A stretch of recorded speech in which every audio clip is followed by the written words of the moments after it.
So, good morning, everyone. I have just woken up after being so silly and choosing to do a night shift. And it's obviously, it's about 11 o'clock, half 11 right now.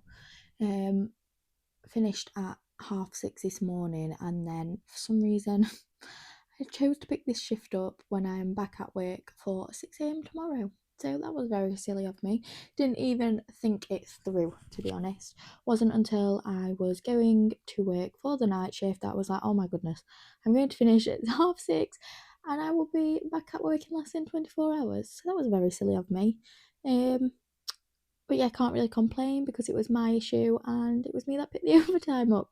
So today I'm literally just gonna have a chill day and then I guess just get ready and prepared for the next 4 shifts on.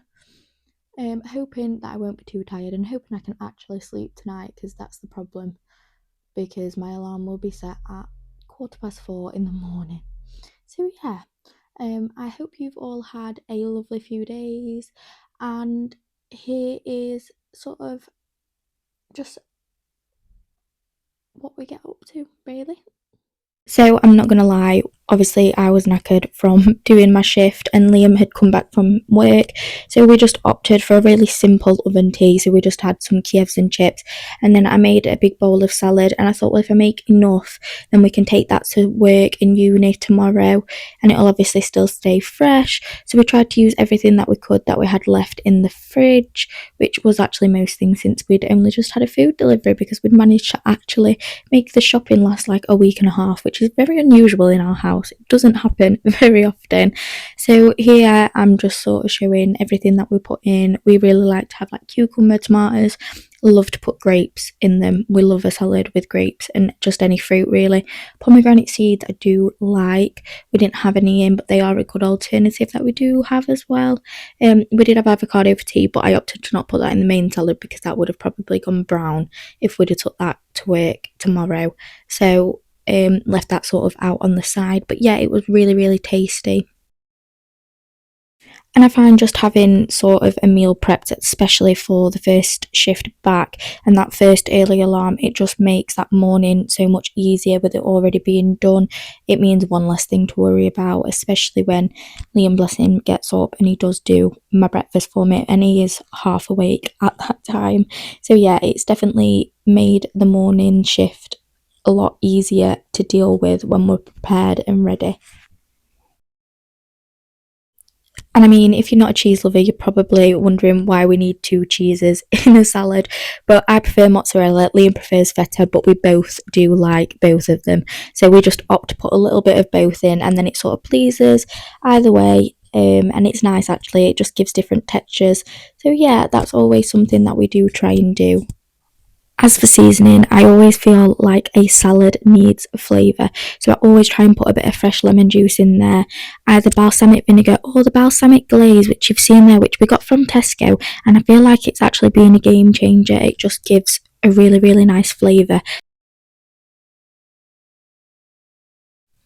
And then for the rest of the evening, I opted to make some homemade sausage rolls because I absolutely love them as a snack, either if I'm at work or coming in from work. However, I just feel like they've just got really expensive in a shop. I know you can get the cheaper ones, but I'm not sort of overly fond of that. I like the ones where they've got certain different flavours and things in them.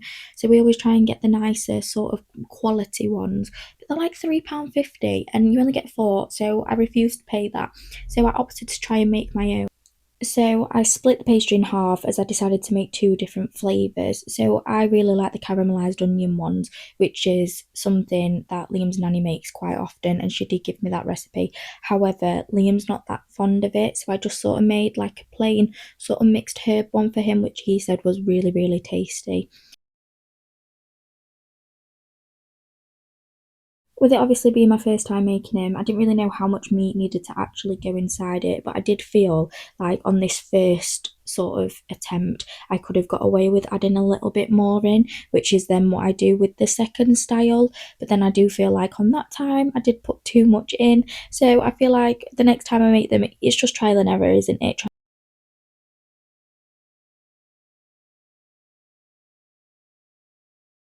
So obviously in the first batch, I literally just put a little bit of pepper and then some mixed herbs in there. And then the second batch, as you can see, I do a couple of spoonfuls of the caramelised onion chutney, which is the Aldi one, which I absolutely love, to be honest. What you don't see is that I did mix it and it did need a little bit more just to sort of try and evenly make sure that all of the sort of sausage meat had enough for each sort of sausage roll when you ended up cutting it. I did end up having quite a bit left over, so I didn't want to waste it, so I did put it inside the pastry. But then obviously as I come to roll it, I had too much. I do feel, however, had I have actually put enough in the first batch, I wouldn't have had that issue. So again, it's just sort of the next time I'll learn and I'll obviously get a little bit better at it. The one thing, however, as you could see, I did struggle to get it off of the parchment paper that it came in because I decided to use the second sort of sausage roll mix while it was still attached, but I forgot to lift the pastry actually up and off of it, which meant that I actually did have a bit of difficulty. So that will be something that I'll have to remember for next time. And then obviously to make sure we get that nice crispy golden top, put a little bit of an egg wash over the top of all of them and then go put them in the oven. So I put them in for 180. I think I cooked them for around 15 to 18 minutes. Obviously when I was reading about it, it did say you just need to make sure that it looks golden brown and that the sausage meat is actually fully cooked and hot, which it was. So that didn't take as long as I actually expected it to. It says that it can take up to 40 minutes, which I feel like is a very long time. And then, obviously, at this point, it was 10 o'clock, which is my favourite time to actually sit and do things in the kitchen. But bear with me because I had finished that night shift, don't forget, in the morning. So I was just trying to just stay up until I was tired enough to just manage to go straight to sleep. So I opted to obviously make some fresh orange juice, which is mine and Liam's new favourite obsession. So this is the new juicer that we got from Aldi. It was only, I think, 16.99. Liam come home with it as a surprise, which was always exciting. There, it realigns the jug because I was saying that it wasn't lining up underneath properly, and all it needed was it to obviously turn so it would go in at the spout bit, which is a little bit lower than the rest of the jug.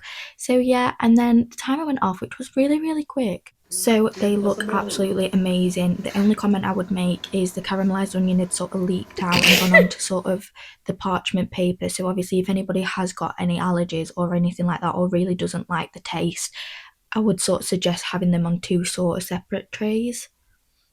So whilst they cooled down, I then obviously got to making the orange juice, which I'm not a fan of orange juice with bits in, but I can't describe it. When you make fresh homemade orange juice, it's not really like the cartons you get from the supermarket, so it's actually really, really tasty. And the quality is completely different. I can't describe it. I just feel like you need to get a juicer. So 4 large oranges, they were from Sainsbury's. They actually made 450 ml, which is why we put it in the soda stream bottle because there's actually a line which is at the 450 range for the smaller bottles. So we were really, really surprised, and that has done me for the 3 shifts and Liam as well. And we've took a little bit in the morning. Could have obviously, I did have another set of orange juice, so I could have made another amount, but it says 3 to 4 days max sort of for the orange juice to last to stay fresh. So for the price, I feel like the juicer has been absolutely amazing. The only issue I would say is it's actually really difficult to lift sort of the sieve, as it's called, out once you've finished because it's wet and there's no actual handle. So the best way I've found is to actually just get a bit of kitchen roll just to sort of lift it out because it's just a bit of a nightmare really. So that is something that I would say probably Aldi just need to fix slightly. But other than that, I'm really impressed with it. So back where it all started, about to go get a shower and then set my alarms for that 4:15 wake up. Ugh, I say it every time, but it's still a killer every single time. So yeah, hopefully my next run of 4 is going to be a good set, and I hope that everybody has a really good week, and I will catch up with you all shortly. So good night, my lovelies.